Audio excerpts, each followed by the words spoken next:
Respect to the world to this man. This man literally pulled me out of a suicide, man.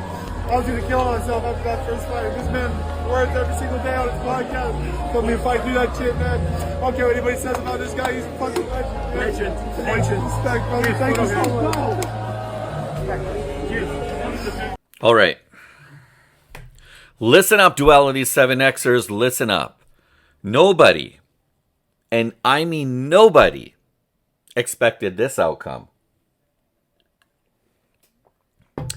No, actually, I'm not talking about the Anthony Joshua Jake Paul fight. I think we all kind of knew what was going to happen in that one. I'm talking about the fight before Christmas between Andrew Tate and Chase DeMoor for the world title, the World Misfits title. So Andrew Tate came in as a favorite. He also came in as the new CEO of Misfits Boxing, the top G. And Chase DeMoor? What can I tell you about Chase DeMoor? Chase DeMoor flipped the entire script in Dubai. Yeah, let's talk about that, guys. What's good, everybody? Welcome back to Duality 7X. I'm your host, Shiraz, and if you guys are new here, this is the home for all the latest trending stories when it comes to the world of combat sports, primarily things related to the MMA, UFC, WWE, and boxing. So, guys, here we have real fight talk, no fluff, no fillers, no bias, just real fight talk, guys. Genuine fight talk. So, let's get into this one. If you guys are new, please smash a like and subscribe. Now, this fight mattered more than what people realized. And I'll kind of break it down here. So, okay, here's the setup, right? So, look, Andrew Tate shook up the world of combat sports recently by stepping in to the Misfits World organization as the new CEO, right? The new CEO of Misfits Boxing, replacing KSI. Now, as part of that deal, he immediately gets a title shot against the current interim world title holder of Misfits Boxing, Chase DeMoor.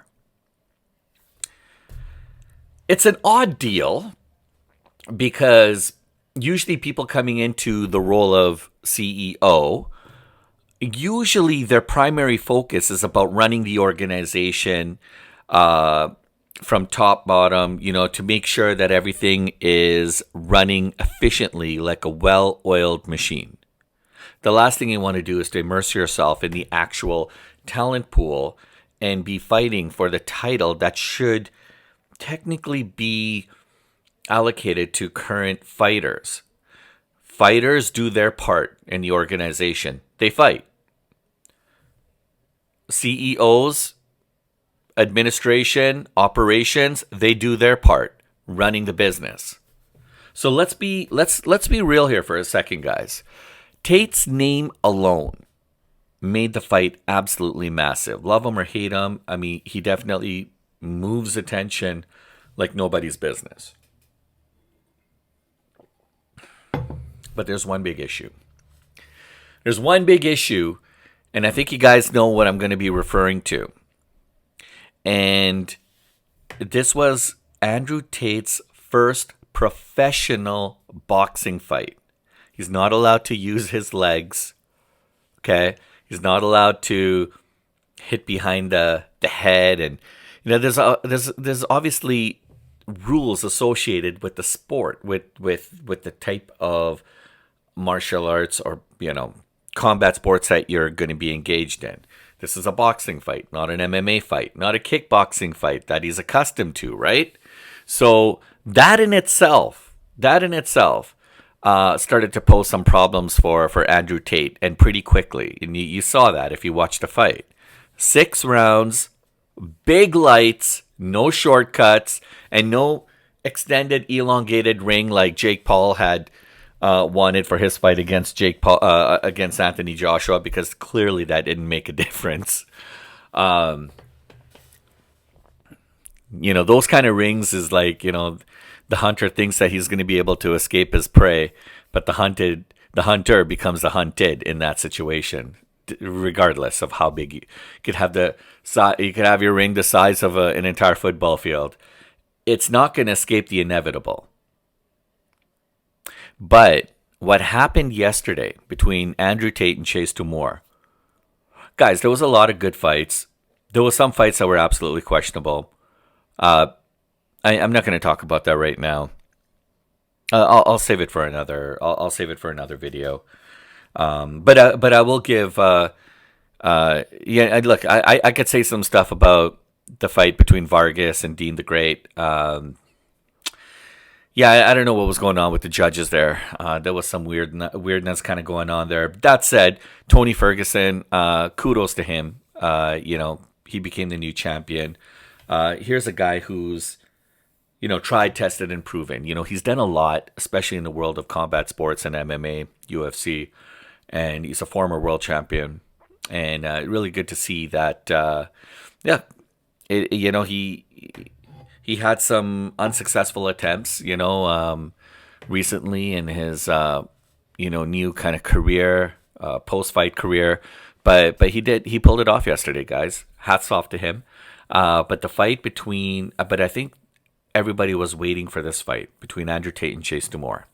And I think everybody was waiting for Andrew Tate to roar out of the gates like a lion and finish off his nemesis, Chase DeMoor, and become the new title, the new Misfits world champion, and still be CEO, which is really odd. Like, I still don't get that. Still don't get that. Yeah, you would see Vince McMahon every now and then, come in and have a match with somebody. But I mean,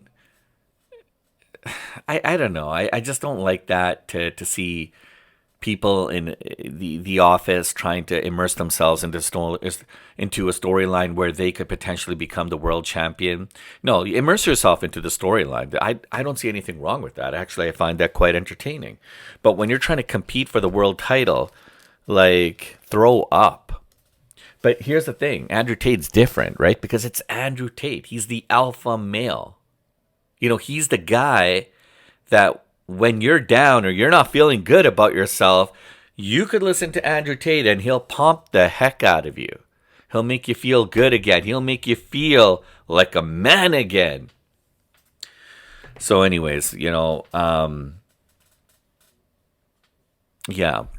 Well, let's talk a little bit about that, because this is where kind of things get interesting, right? Because despite the heavyweight title being on the line, Tate requests a 200-pound catch weight, forcing Chase to cut down more than usual. I mean, that in itself is already a red flag. Like, early on, like, Tate actually looked like if you watch the early rounds, like, Tate actually looked pretty decent. And, that was just kind of they're just kind of testing the waters. Fighters are trying to get a feel for the layout, the demographic, a feel for their opponent, and then usually that's when they start turning it on, right? Shortly after that. If you guys remember, Anderson Silva taking on Tyrone Woodley on the Jake Paul, Anthony Joshua undercard, you notice in the first round it was just a lot of that kind of like, just kind of feeling the waters out a little bit, testing your opponent, seeing what works, what doesn't. And it's also an opportunity for you to make sure that all your limbs are good, your legs, your arms, your fists, right? It's kind of like warming up a car, right? In the dead of winter. But then it starts to kick in, because in the second round, Anderson Silva knocked out Tyrone Woodley pretty badly within the first 2 minutes of the round. So Andrew Tate looked good early on. He did. But there wasn't a lot of action between these two guys. But he did, catch Chase DeMoor a few times, with the jab, couple hooks. The first two rounds, there was a lot of movement. There was some confidence there. The crowd noise kind of, I think, helped him a little bit, pumped him up a little bit. But then something happened. After 6 minutes, and then you get into round 3, I was a little worried. I was a little concerned because Chase DeMoor landed a clean right hand, and you could totally see it coming, and it caught Andrew Tate, and from there the momentum shifted instantly, and from there, I mean, and on like from there on out, you could say that Tate wasn't in control of anything at that point. He wasn't even in control of himself. He couldn't land clean jabs. He couldn't land clean hooks. His movement was off. I mean, he was just trying to tread water. He was just trying to survive, guys. And by round 5, Chase lands a beautiful uppercut, and then and that was nasty. Like, Andrew's head just snapped right back. I mean, Tate looked exhausted. Cut over his eye, bruising underneath both of his eyes. I mean, honestly, I'm surprised the referee didn't stop the fight. The referee should have stopped the fight because clearly he wasn't able to continue. Right? So 6 rounds later, the judges make it official. It was a majority decision, all in favor of Chase DeMoor as he retains his Misfits title. So look, guys, I'm going to say this straight. All right? Tate showed some heart. He did. I mean, but he's been out of the game for years. And for him to come right back into the game, and especially in boxing, where boxing demands high cardio. It's a very stressful environment. You're constantly moving, constantly thinking, constantly throwing punches, and you're using every part of your body. So yeah, I'll give Tate the fact that he showed some heart. He definitely did. And he was but heart itself doesn't win boxing matches. I mean, the timing, the condition, and all the things that I'm talking about, the ring IQ, none of that was there, and that's something that you can't teach. I mean, you can, but it's going to take years and years and years, for somebody to really develop that sense.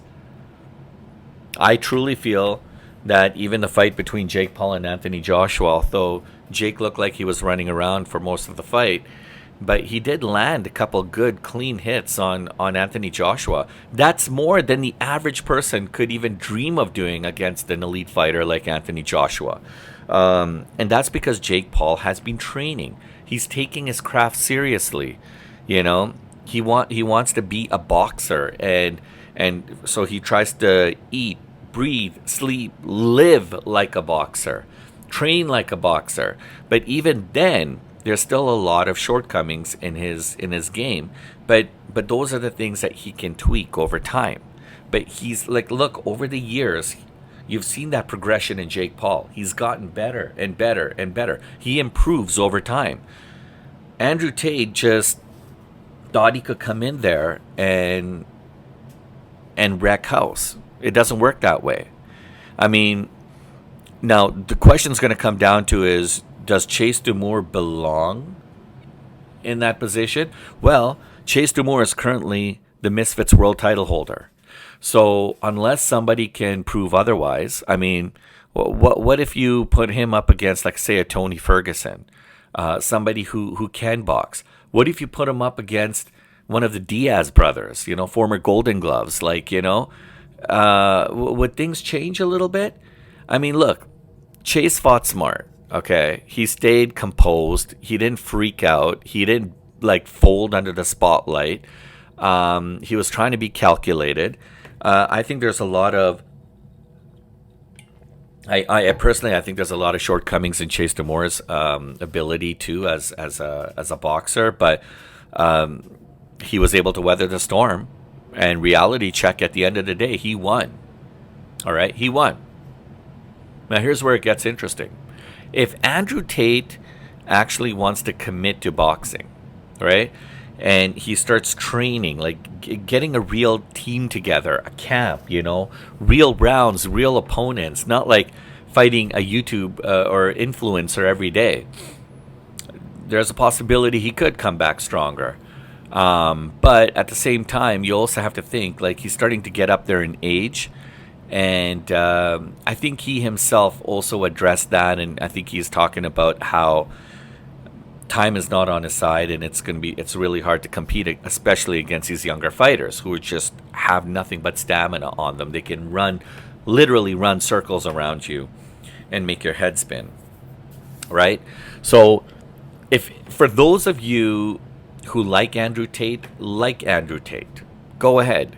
Yeah, he's got some interesting things to say, and I'm not saying I necessarily agree with everything that he talks about, but he definitely has a lot of interesting views. But for him to pursue wanting to be a boxer or compete at this level, I think he shouldn't, and I think he should just remain as a CEO and remain in the back end operations and run the organization.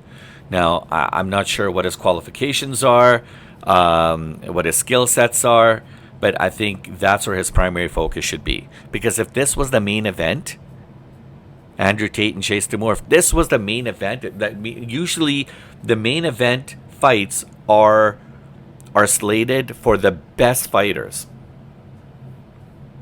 So in this case, Andrew Tate and Chase DeMoor are the best fighters, then the Misfits organization has a real serious problem. I'm going to say it as it is. If you don't like what I have to say, too bad. If Chase DeMoor doesn't like what I have to say, too bad.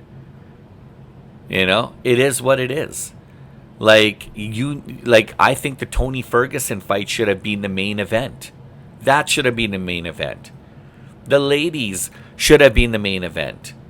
Anything on that card but Andrew Tate and Chase DeMoor should have been the main event.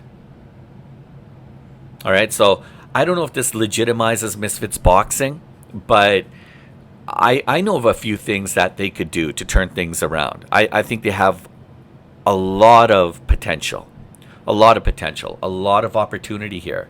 But it's going to take a team, not one person. It's going to take a team of like-minded people, stakeholders, people with invested interests, people who really want to see this organization be successful and grow. Hey, you have to understand, you're in some very, very tough competition. I mean, you were charging $9.99 for people to tune in to watch this. And that too is 50% off. How much money are you really bringing in? And then that too, you're competing against MVP Promotions, Matchroom Boxing, all these big time promoters. What if Oscar De La Hoya wanted to have a fight that same night with one of his fighters, with Golden Boy, promoting the event? Nobody would be tuning into this fight. So, yeah. I think the Misfits organization has a lot of potential. I think they can do some really good things. I just hope they make the right moves moving forward. All right? I mean, this fight might have done more for Misfits than any other influencer matchup ever could. I don't know. I just don't think it lived up to the hype. And it's sad. So look, Andrew Tate tried. Kudos to him. You got to give him credit for that long layoff. It's really hard for people to come back. You have a lot of ring rust. You have a lot of a lot of cobwebs to shake off. I mean, Anthony Joshua, he was off for about 15 months. And he only had like less than 6 weeks to prepare for this fight. It's not easy. So Andrew Tate, I think, could have done a better performance had he not fought this year, but maybe after a full year of being, like, say, the CEO of Misfits Boxing. Now that would have been a good tagline. Can you imagine the marketing on that? Andrew Tate, the new CEO of Misfits Boxing, and then a year later, he makes a huge groundbreaking announcement just before Christmas of 2026 and says, hey, I mean, something that you guys don't know, but I've been training in the background while I've been running this organization, and I've been having an unbelievable camp with me, and I'm challenging the current world title holder to a 6-round boxing event. That would be huge. That would make headlines. So, and a lot of this fight, unfortunately, was drowned out by the Jake Paul Anthony Joshua fight. It is what it is, guys, but that's the bottom line. So, look, Andrew Tate tried, Chase DeMoor delivered. Experience, conditioning, discipline, ring IQ, all that came to factor. And respect to both men for stepping in there. But the champ, I mean, the champ is a champ. He retains. The belt stays with him. Bottom line. That's it, right? So those are my comments, guys. Those are my thoughts. I thought I should weigh in on the Andrew Tate, Chase DeMoor fight. What do you guys think? Do you think Andrew Tate should fight again in Misfits Boxing, or do you think he should just stay as a CEO in the organization and just focus his efforts on running the business? Or was this just, really a one-and-done kind of moment? So drop your thoughts and comments below. Please smash a like and subscribe. Hit the bell notification so you guys never miss a beat. Thank you guys for joining us here. And trust me, guys, we're just getting started. More fight talk to come.